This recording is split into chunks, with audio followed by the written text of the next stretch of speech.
Hello everyone, welcome to study Chakra. इस video में हम लोग नज़र डालेंगे इंटीग्रेशन के एप्लीकेशन पे। एक important application that is area under the curve, इसके बारे में मैं ऑलरेडी बात कर चुका हूँ। एक बार और इसको डिस्कस कर लेते हैं। देखो, अगर आप डेफिनेट इंटीग्रल सॉल्व करते हो तो आपको एरिया अंडर द कर्व या एरिया अंडर द ग्राफ मिलता है, राइट। मैंने आपको जैसे बताया था कि अगर सपोज करो आपका कोई फंक्शन है और ये फंक्शन इस तरीके से आपने प्लॉट कर दिया। मान लो फंक्शन का वैल्यू आपने यहाँ पे, ये फंक्शन के वैल्यूज आपने वाई एक्सिस पे प्लॉट किए और वो एक्स का फंक्शन है, एक्स का वैल्यूज आपने एक्स एक्सिस पे प्लॉट किए, तो आपको कुछ इस तरीके से फंक्शन मिल जाएगा, ठीक है।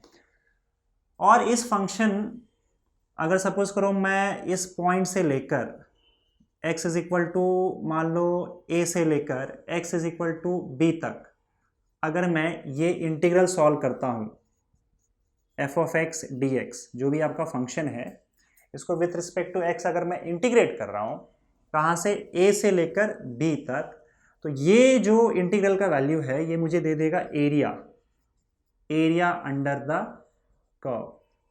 कर्व बोल लो या ग्राफ बोल लो, एरिया अंडर द ग्राफ। कौन सा एरिया? ये वाला, a से लेकर b तक जो भी एरिया आ रहा है इस ग्राफ के नीचे, इस ग्राफ के नीचे का जो एरिया होगा that will be equal to this integral. तो ये आपको ये इंटीग्रल सॉल्व करना है और ये एरिया आपको मिल जाएगा।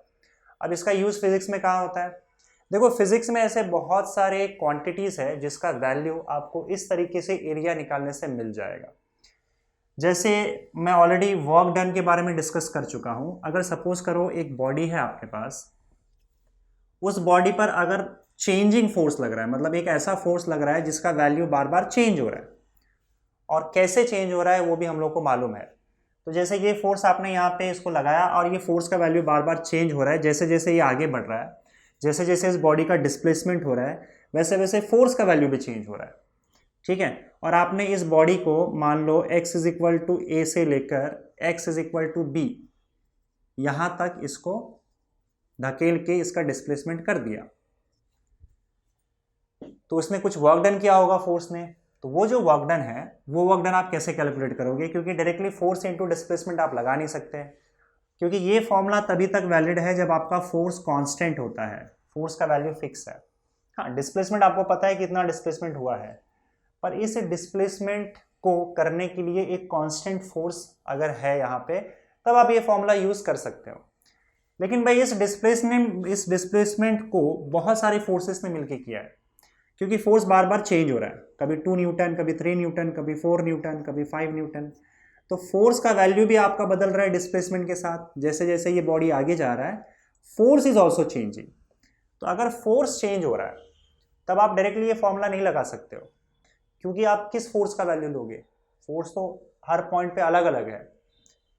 तो यहां पे हम क्या करते हैं कि अगर सपोज करो डिस्प्लेसमेंट के हिसाब से फोर्स कैसे बदल रहा है ये हम लोग को मालूम है, मतलब if force is a function of displacement, जैसे कि force is equal to 2x square plus 3, ऐसा कुछ है जहां पे x जो है डिस्प्लेसमेंट है। तो अगर ऐसा किसी तरीके से फोर्स चेंज हो रहा है तो हम क्या करेंगे, इस फोर्स का वाई एक्सिस पे फोर्स को प्लॉट करेंगे, फोर्स को वाई एक्सिस पे प्लॉट कर देंगे, और ये जो डिस्प्लेसमेंट x है इसको हम लोग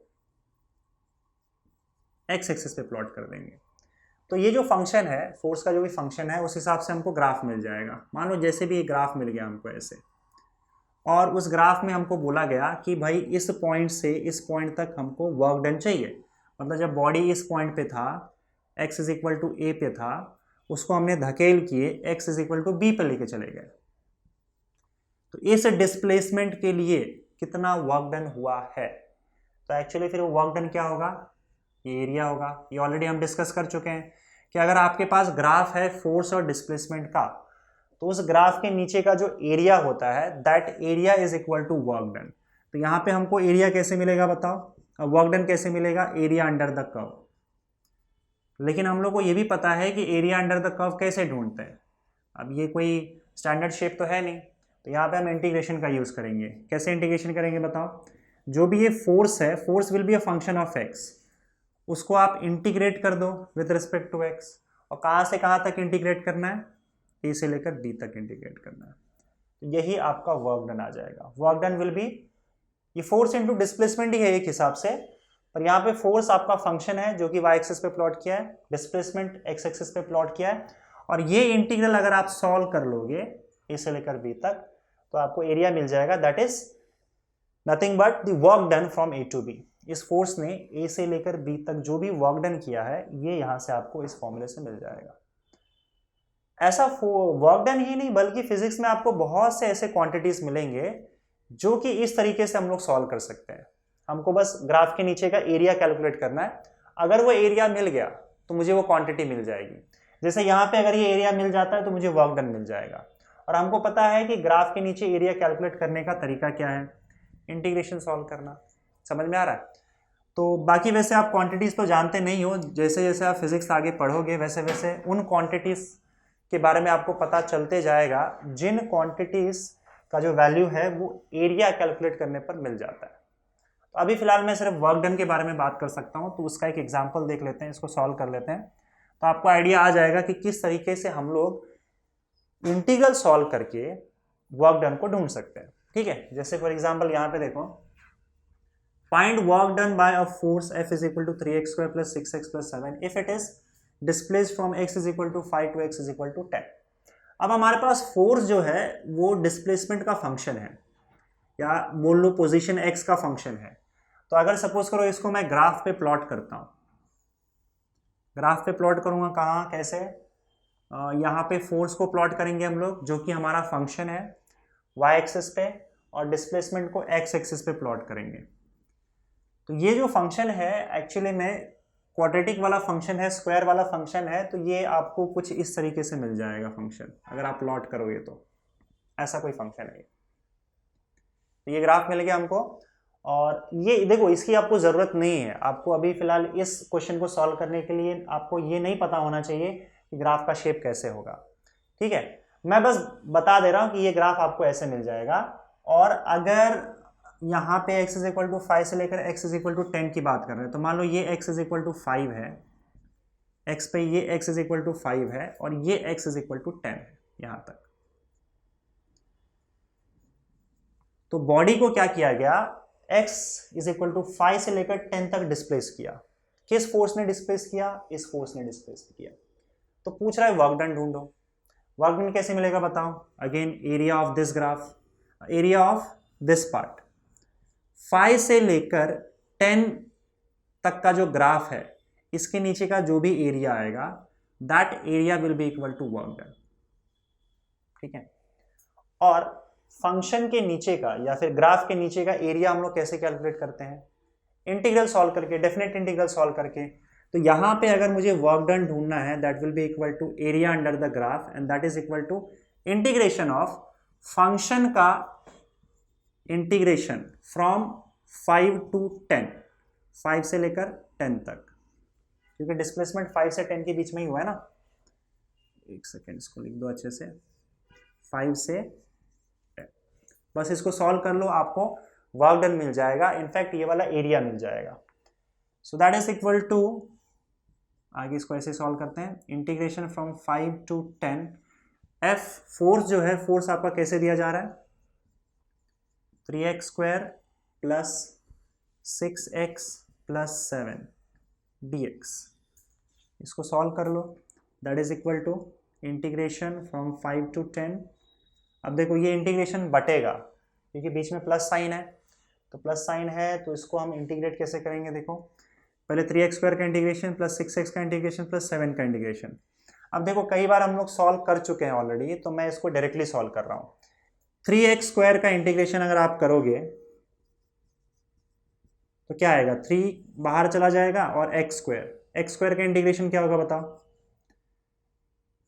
देखो फॉर्मूला क्या है, x⁻n का फॉर्मूला क्या है, x⁻n + 1 अपॉन n + 1, यही फॉर्मूला है ना। तो यहाँ पे इसको हम कैसे करेंगे, देखो इंटीग्रेशन ऑफ 3, एक काम करते हैं यार, कन्फ्यूजन नहीं, इसको बांट दो, कोई प्रॉब्लम नहीं। 3x² dx हो जाएगा plus integration of 6x dx plus integration of 7 dx, और सब जाएगा 5 से लेकर 10, 5 से लेकर 10 तक। अगला स्टेप क्या, सॉल्व करो, 3 बाहर आ जाएगा, integration of X square, integration of X square क्या होगा? Integration of X raise to N होता है X raise to N plus one upon N plus one. तो एक्स स्क्वायर है, पावर एक से बढ़ जाएगा और फिर वही डिनोमिनेटर में आ जाएगा, तो ये हो जाएगा एक्स क्यूब अपॉन थ्री। तो एक्स स्क्वायर का इंटीग्रेशन होगा x cube upon three. Okay, limits आपका कहां से कहां तक जाएगा? 5 से 10 प्लस 6 बाहर आ जाएगा। उसी तरह से आप इसी फॉर्मूले से इंटीग्रेशन ऑफ एक्स कर लो, इंटीग्रेशन ऑफ एक्स करोगे तो एक्स स्क्वायर बाय 2 आ जाएगा आपका answer. Integration of x D x will be x square upon 2। Again limit कहां से कहां तक जा रहा है? 5 से 10 तक जा रहा है, प्लस 7 बाहर आ जाएगा और इंटीग्रेशन ऑफ dx हमको पता है होता है x, this will be 5 to 10। अब इसको सॉल्व कर लो, मैं यहां पे सॉल्व कर दे रहा हूं, ये क्लीन करके। ये हम लोग वर्क डन का वैल्यू निकाल रहे हैं ना, सो ये work done will be equal to area and that is equal to, देखो 3 3 यहाँ कैंसिल हो जाएगा, 2 1 ज़ा 2 3 ज़ा और ये 7। तो अब क्या हो जाएगा बताओ? एक्स क्यूब 5 से 10 प्लस 3x स्क्वायर 5 से 10 प्लस 7x 5 से 10। चलो इसको भी हटा देते हैं, चलो सॉल्व करो फटाफट इसको। अब अगला रूल क्या था बताओ? x के जगह पे पहले अपर लिमिट 10 क्यूब माइनस फिर lower limit 5 cube plus 3 into 10 का स्क्वायर माइनस 3 इंटू 5 का स्क्वायर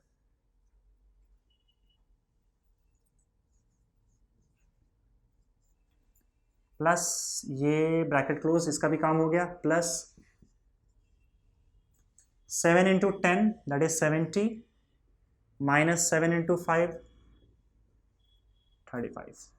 ऐड कर दो अब, 10 का क्यूब कितना होगा? 1000 माइनस 125 प्लस 300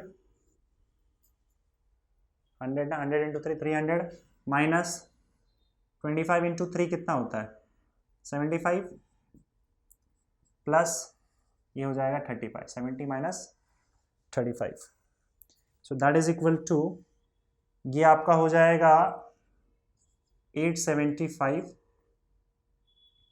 प्लस 300 माइनस 75, या फिर एक काम करो 75 300 माइनस 75 प्लस 35, तो ये हो जाएगा आपका माइनस 40।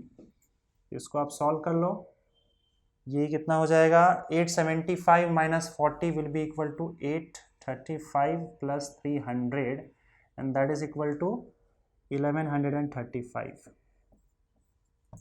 और क्योंकि ये फोर्स है, फोर्स को अगर न्यूटन में होगा, फोर्स को हम न्यूटन में मेजर करें और डिस्प्लेसमेंट को मीटर में मेजर करें, मतलब SI यूनिट्स, तो फिर ये आपका जूल में आ जाएगा वर्क डन। ये वर्क डन भी है 1135, और ये जो आपको ग्राफ दिख रहा है, इस ग्राफ के इसके नीचे का जो ये पूरा एरिया है, ये एरिया का भी वैल्यू इतना ही है 1135। ठीक है, तो इस तरीके से हम लोग ये फिजिक्स में इस चीज़ का यूज़ कर सकते हैं, डेफिनेट इंटीग्रल को सॉल्व करके यहाँ पे हम क्वांटिटीज़ को कैलकुलेट कर सकते हैं। ठीक है, ये तो एक आपका एप्लीकेशन हो गया। इसका एक और एप्लीकेशन है, उसको भी डिस्कस कर लेते हैं। ओके, अगला एप्लीकेशन इसका जो है वो ढूंढना है किसी फंक्शन का एवरेज वैल्यू। अगर आपको किसी फंक्शन का एवरेज वैल्यू ढूंढना है किसी दो जो वेरिएबल्स है आपका उसके बीच में, तो फिर हम ये वाला फॉर्मूला यूज़ कर सकते हैं या फिर इंटीग्रल का यूज़ कर सकते हैं। फॉर एग्जांपल, अगर आपने सपोज करो आपका एक ग्राफ है किसी फंक्शन का, आपने फंक्शन का वैल्यू y एक्सिस पे प्लॉट कर रखा है, वेरिएबल x का वैल्यू x एक्सिस पे प्लॉट कर रखा है, और किसी दो x के वैल्यूज़ के बीच में x is equal to a से लेकर x is equal to b, मान लो आपका फंक्शन ऐसा कुछ है, इसके बीच में अगर सपोज करो आपको एवरेज वैल्यू चाहिए इस फंक्शन का एवरेज वैल्यू चाहिए, तो फंक्शन का एवरेज वैल्यू दिया जाता है इस तरीके से। Average value of function is equal to integration of this function from A to B divided by integration D X from A to B. ठीक है, तो ये एवरेज वैल्यू होता है। अब यहाँ पे अगर तुम ध्यान से देखोगे तो इसको हम कैसे लिख सकते हैं, देखो ये हम लोग को मालूम है कि this is nothing but area under the graph. ये तो एरिया होता है ना, एरिया अंडर कर्व, कहाँ से लेकर कहाँ तक, फ्रॉम ए टू बी, ए से लेकर बी तक के बीच में जो भी एरिया होगा ये तो एरिया मिल जाएगा डेफिनेट इंटीग्रल से, डिवाइडेड बाय, इसको सॉल्व करो देखो क्या आएगा, बी देखो D X, integration of D X from A to B that is equal to, D X का इंटीग्रेशन होता है X, X goes from A to B, from A to B ये क्या हो जाएगा, बी माइनस ए, पहले B डालो फिर ए डालो, तो डिवाइडेड बाय बी माइनस ए। बस आ गया आपका। तो यही फॉर्मूला यूज करेंगे। एक क्वेश्चन यहाँ पे दे रखा है देखो, find average speed in first 30 seconds. तो यहाँ पे एक्स एक्सिस पे स्पीड प्लॉट कर रखा है, सॉरी वाई एक्सिस पे स्पीड प्लॉट कर रखा है और एक्स एक्सिस पे आपका टाइम प्लॉट कर रखा है। तो यहाँ पे आपको एवरेज वैल्यू ढूंढने को कहा है पहले 30 सेकेंड्स में, टाइम एवरेज मिलेगा आपको यहाँ पे। तो पहले 30 सेकेंड्स में मतलब क्या कि 0 से लेकर 30 सेकेंड्स के बीच में आपको एवरेज स्पीड ढूंढना है। तो आपका जो इंटरवल होगा वो इस केस में t इज इक्वल टू 0 से लेकर t is equal to 30 seconds के बीच में आपको ढूंढना है। ये वैल्यूज आ गए, क्या ढूंढना है, एवरेज वैल्यू। किसका एवरेज वैल्यू ढूंढना है, स्पीड का एवरेज वैल्यू ढूंढना है। तो ये फॉर्मूला यूज करेंगे हम लोग, क्या आएगा बताओ, v average is equal to, C आपका फंक्शन हमेशा y एक्सिस पे आप प्लॉट करते हो, तो ये f of x is nothing but your speed v, okay. So that is equal to integration of v, यहाँ पे dx लिखा हुआ है विद रिस्पेक्ट टू x, ये डिफरेंट इंटीग्रेट किया जाएगा, पर यहाँ पे x एक्सिस पे आपने टाइम प्लॉट कर रखा है तो यहाँ पे v dt हो जाएगा। वेलोसिटी आपका चेंज हो रहा है टाइम के हिसाब से, so velocity is a function of time, समझ रहे हो। यहाँ पे f of x is a function of x, तो हमने f dx किया, यहाँ पे velocity is a function of t, तो v dt कर दिया। कहाँ से लेकर कहाँ तक, 0 से लेकर 30 तक, तो 0 से लेकर 30 तक, divided by integration of again dt आ जाएगा, ओके, फ्रॉम 0 टू 30। अब ये किसके इक्वल होगा बताओ, एरिया अंडर द ग्राफ, है ना, that is area under the curve from t is equal to 0 to t is equal to 30 से, डिवाइडेड बाय b माइनस ए, तो यहाँ पे b 30 है, 0 है, इसको सॉल्व कर लो dt को, तो इसका इंटीग्रेशन आपको आ जाएगा, इसको सॉल्व करोगे तो इसका इंटीग्रेशन आएगा t, देखो dx का इंटीग्रेशन x है तो dt का इंटीग्रेशन t होगा 0 से 30, ठीक है, वैल्यूज डालोगे तो आपका आ जाएगा 30 माइनस 0, तो ये आ गया आपका 30 माइनस 0। अब area under the graph calculate कर लो, कहाँ से कहाँ तक का एरिया कैलकुलेट करना है, t इज इक्वल टू 0 से t इज इक्वल टू 30 तक का, तो आपका ये एरिया बन जाएगा, राइट।